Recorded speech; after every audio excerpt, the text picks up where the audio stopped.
ஆச்சி மசாலா. எந்த சமையலும் ருசி தேடும் ரகசியம் 20 ரூபாய். அரியலூர் மாவட்டம் ஜெயங்கொண்டத்தில் திமுக வேட்பாளர் அறிவிப்பை தொடர்ந்து கட்சிக்குள் அதிருப்தி வெடித்தது. சீட் கிடைக்காத விரக்தியில் திமுக நிர்வாகி தனசேகர் கண்ணீர் விட்டு அழுதார். ஜெயங்கொண்டம் தொகுதியில் தற்போதைய எம்எல்ஏ கண்ணன் வேட்பாளராக அறிவிக்கப்பட்ட நிலையில் மேற்கு ஒன்றிய செயலாளர் தனசேகர் எதிர்ப்பு தெரிவித்தார். 40 ஆண்டுகள் கட்சிக்காக உழைத்தும் மதிப்பில்லை எனவும் பணத்திற்கே முக்கியத்துவம் அளிக்கப்படுகிறது எனவும் அவர் குற்றம் சாட்டினார். தனக்கு சீட் மறுக்கப்பட்டதற்கு எம்பி ஆர் ராசா காரணம் என குற்றம் சாட்டிய அவர் ஜெயங்கொண்டம் தொகுதியில் திமுகவுக்காக தேர்தல் பணிகளை செய்ய மாட்டேன் என அறிவித்தார்.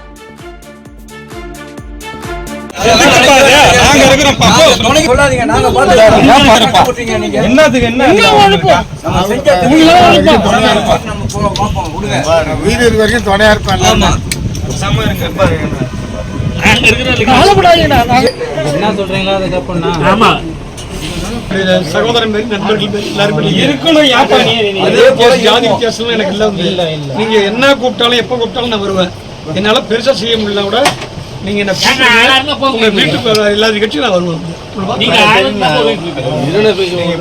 பெயர் தனசேகர், ஜெயங்கொண்டம் திமுக மேற்கு ஒன்றிய செயலாளர், வழக்கறிஞர். இன்றோடு சேர்ந்து 7 முறை ஒன்றிய செயலாளர் இருந்திருக்கேன். 40 ஆண்டு காலம் இந்த இயக்கத்திற்காக என்னால் முடிந்த பணிகளை செய்து முடித்திருக்கின்றேன். 2001ஆம் ஆண்டு நடைபெற்ற சட்டமன்ற பொதுத் தேர்தலில் தற்பொழுது இருக்க மாவட்ட செயலாளர் சிவசங்கருக்கு வாய்ப்பு கொடுக்கலங்கிறதுக்காக அன்றைக்கு தமிழக கழகத்தினுடைய தலைவராக இருந்த கலைஞர்களுடைய படத்தையும் இன்றைக்கு முதல்வராக இருக்கின்ற தளபதிகளுடைய படத்தையும் கழகத்தினுடைய பொதுச் செயலாளர் படத்தை ஆண்டிமடம் கடை வீதியில் விட்டு அடித்து உடைச்சு நொறுக்கி பண்ணாங்க.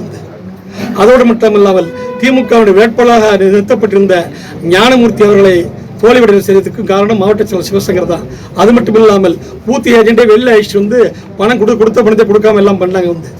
இப்படி கட்சிக்கு துரோகம் பண்ணவர் இன்னைக்கு மாவட்ட செயலாளர் அமைச்சராக இருக்காரு.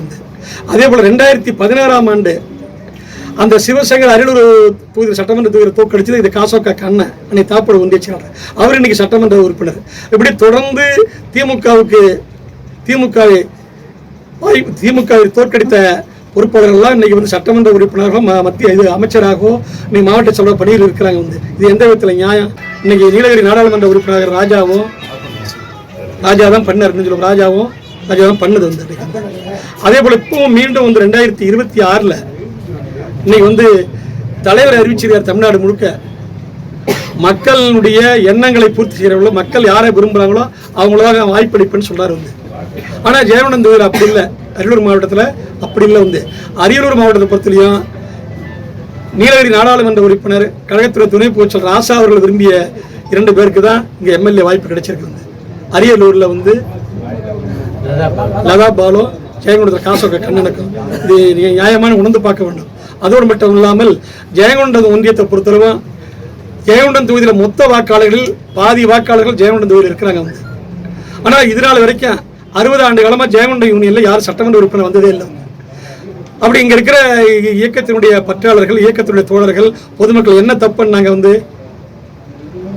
இவங்களுக்கு ஏன் ஒரு முறை அந்த வாய்ப்பு கொடுக்க கூடாது? தொடர்ந்து பழி வாங்கிட்டு இருக்காங்க இந்த இயக்கத்தினை சேர்ந்தவங்களை போய். சார், அவங்க அடுத்த நியாயமான யோசனை நிற்பாருங்க. அடுத்த இலக்கு இப்போ உங்களுக்கு என்ன முடிவு பண்ணிருக்கீங்கன்னா? நிர்வாகிகளோட ஆலோசனை கூட்டம் நடத்தினீங்க. ஆலோசனை கூட்டம் கூட தான் நிர்வாகிகள் முழுக்க நம்மளை அழிச்சவனே அழிக்கணும்னு நினைக்கிறாங்க. இது சம்பந்தமா ஏதாவது தீர்மானம் போட்டீங்களா? நிர்வாகம் தீர்மானம் ஒன்றும் போடல. ஏகமனதான் வாய்மொழி உத்தரவு, வாய்மொழி தான். இதனால கட்சியில உங்களுக்கு பெரும் அதிருப்தி ஏற்படும், கட்சியில நடவடிக்கை எடுப்பாங்க. அதை பத்தி நான் கவலைப்படல. எனக்கு வயசு 66 வயசு. நான் 40 வருஷம் இந்த கட்சியை உழைச்சிட்டு உழைச்ச உழைப்பு மக்கள் பொதுமக்களுக்கும் மற்றபடி எல்லாருக்கும் தெரியும். வியாபாரியிலிருந்து விவசாயிகள்ல இருந்து மற்ற எல்லாருக்கும் தெரியும். நான் இந்த கட்சியில உழைச்சுதான் இருக்க முடியாது. எந்த பலனும் அடையில தொடர்ந்து ஒரே குடும்பத்தை சேர்ந்தவங்க தான் பலன் அடைஞ்சிட்டு இருக்காங்க. சீட்டு கிடைக்காததுக்கு யார் காரணம் நினைக்கிறீங்க? முழு காரணம் ராஜா. முழு காரணம் ராஜா தான். அதுக்கு மற்ற மாவட்ட செயலர் துணை போட்டாரு. பணத்தால வேலை வாங்கினாங்களா அவங்கள? இல்ல உங்களுக்கு சீட்டு பணத்தால கிடைக்கலையா? அப்படி பணத்தால கிடைக்கலன்னு சொல்ல முடியாது. சீட்டு கிடைக்கும். பணம் நானும் கொடுக்க தயாரா இருந்தேன். நான் எவ்வளவு கேட்டாலும். இப்ப சுயேட்சை நிக்க ஒரு தகவல் வந்துச்சுங்க. சுயேட்சை நிக்கல. அப்ப சட்டமன்ற ஜெயங்கொண்டம் திமுக வெற்றி வாய்ப்பு எப்படி இருக்கு? இப்ப உங்களுக்கு கொடுக்காத பட்சத்துல வெற்றி வாய்ப்பு ஜெயிப்பாங்களா? இப்ப அதை என்ன கேட்கக்கூடாது, அந்த கேள்வி என்ன கேட்கக்கூடாது. அவங்க வேட்பாளர் ஐயா ராஜா வந்து வேற ஏதாவது தேர்தல் பணியில நீங்க ஈடுபடுவீங்களா இல்லையா? நான் ஈடுபட மாட்டேங்க. எப்படி தலைமையகத்துல பேசுனாங்கன்னா சமாதானம் ஆயிடுவீங்களா?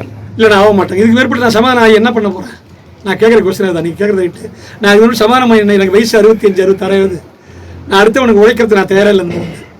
இல்லை கட்சிக்காக கட்சியிலேயே இருக்க பண்ணுறீங்க, அப்போ கட்சிக்காக உழைக்க மாட்டீங்களா? ஆமாம், உழைக்க மாட்டேன். கட்சியில் உறுப்பினராக இருப்பேன். கட்சியினுடைய அடிப்படை உறுப்பினர் மட்டும். ஆமாம், கட்சியை விரும்பலன்னா அதுக்கு நான் கவலைப்படல. இப்போ உங்க கூட வரக்கூடிய நிர்வாகிகளுடைய இது என்ன எதிர்காலம்? இது இவ்வளோ காலம் அவங்க நான் சப்போர்ட்டாக இருந்தேன். வந்து அந்த நிர்வாகிகளுக்கு என்னால் முடிஞ்ச என்னுடைய அரசியலுக்கு அப்பாற்பட்டு என்னால் முடிஞ்ச என்ன விரும்பணும்னு அவங்க நினச்சி வந்தாங்கன்னு வச்சுக்க, அவங்களுக்கு என்னால் முடிஞ்ச என்ன உதவிகளை போய் செய்வேன். தேவையான உதவிகள் என்னுடைய சக்திக்கு உள்ளது தான் செய்ய முடியும்.